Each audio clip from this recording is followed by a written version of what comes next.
लोकमान्य तिलक पुण्यतिथि पर तिलक मंदिर में हुई चर्चा में वक्ताओं ने अहिल्याबाई के जीवन से सीख लेने की बात कही। इतिहासकार यशवंत कुंटे और राधा जोशी ने उनके न्यायप्रिय शासन, सामाजिक समरसता और महिलाओं के हित में किए गए कार्यों को रेखांकित किया। वक्ताओं ने कहा कि आज के प्रशासक यदि उनके सिद्धांतों को अपनाएं तो कई संकट सुलझ सकते हैं। भिवंडी में मनपा की लापरवाही फिर उजागर हुई है, जहां करोड़ों के उड़ान पुलों पर बारिश में गंदा पानी टपक रहा है। इंजीनियरों ने समाधान के नाम पर पुलों को प्लास्टिक की थैलियों से लपेटकर डायपर पहना दिया, लेकिन बारिश ने ये जुगाड़ भी फाड़ दिया। अब सोशल मीडिया पर वीडियो वायरल है और नागरिक सवाल उठा रहे हैं, क्या यही है स्मार्ट सिटी की तैयारी? भिवंडी में रईस शेख की बैठक, जन सुविधाओं को लेकर उठाए अहम कदम। रईस शेख ने भिवंडी में नागरिकों, मनपा अधिकारियों, नगर सेवकों, डॉक्टरों और सीआरसी शिक्षकों से मुलाकात की। बैठक में जमीनी समस्याओं पर चर्चा को लेकर समाधान तय किए गए, ताकि शहर में बेहतर समन्वय और जन सुविधाएं सुनिश्चित की जा सके। उन्होंने कहा, भिवंडी की जनता की सेवा ही मेरी प्राथमिकता है। पीएम किसान योजना के तहत 20,500 करोड़ रुपए किसानों के खातों में ट्रांसफर। प्रधानमंत्री नरेंद्र मोदी ने डीबीटी के माध्यम से 9.7 करोड़ से ज्यादा किसानों को प्रधानमंत्री किसान सम्मान निधि की 20,500 करोड़ रुपए की किस्त जारी की। सांसद कपिल पाटिल ने इस पे कहा, समृद्ध किसान ही आत्मनिर्भर भारत की असली नींव है।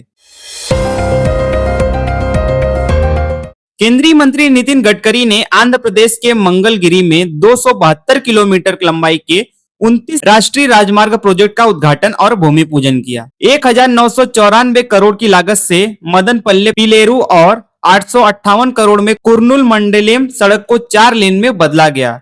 ये प्रोजेक्ट धार्मिक स्थलों, पर्यटन क्षेत्रों और आर्थिक हब से कनेक्टिविटी मजबूत करेंगे, जिससे राज्य विकास की अग्रिम पंक्ति में पहुंचेगा।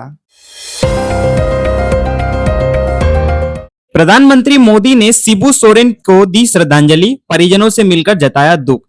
पीएम नरेंद्र मोदी ने झारखंड के पूर्व मुख्यमंत्री शिबू सोरेन को भावभीनी श्रद्धांजलि अर्पित की और उनके परिजनों से मिलकर संवेदनाएं व्यक्त की। उन्होंने कहा, शिबू सोरेन जी का जीवन जनजातीय समाज के कल्याण को समर्पित था, वे हमेशा याद किए जाएंगे। शाहपुर के भावली धरण प्रकल्प में 1 साल की देरी को देखते हुए सांसद बाल्या मामा ने वन विभाग कार्यालय में अधिकारियों के साथ अहम बैठक की। बैठक में जल शुद्धिकरण केंद्र की जमीन, ग्राम पंचायत स्तर पर जल कुंभ की व्यवस्था और जल वाहिनी विरोधी अड़चनों पर चर्चा हुई। बाल्या मामा ने कहा, यह बैठक पानी की अस्थायी आपूर्ति की दिशा में एक निर्णायक कदम हो सकती है। भिवंडी मनपा मुख्यालय की सुरक्षा व्यवस्था राम भरोसे, बिना पहचान मजदूरों की बेरोक आवाजाही।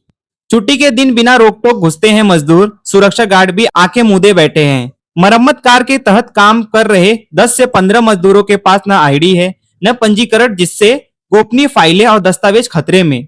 नागरिकों ने मजदूरों का तत्काल सत्यापन, पहचान पत्र और सख्त सुरक्षा की मांग की, वरना हो सकता है बड़ा हादसा। मुख्यमंत्री देवेंद्र फडणवीस ने मोर्शी अमरावती में मत्स्य विज्ञान महाविद्यालय का भूमि पूजन और ग्राम सड़क योजना के अंतर्गत पूर्ण कार्यों का लोकार्पण किया। इस अवसर पर मंत्री चंद्रशेखर बावनकुले, नितेश राणे, सांसद डॉक्टर अनिल बोर्डे उपस्थित रहे। कार्यक्रम 3 अगस्त को शाम 4:30 बजे आयोजित हुआ। भिवंडी में हर माह 3 तारीख को रईस शेख का मोतियाबिंद ऑपरेशन कैंप। रईस शेख की पहल पर भिवंडी में पिछले 2 सालों से हर महीने 3 तारीख को निःशुल्क मोतियाबिंद ऑपरेशन कैंप आयोजित किया जा रहा है। अब तक हजारों लोगों को दोबारा दृष्टि और नई उम्मीद मिली है। रईस शेख बोले, जन सेवा बिना रुके जारी है।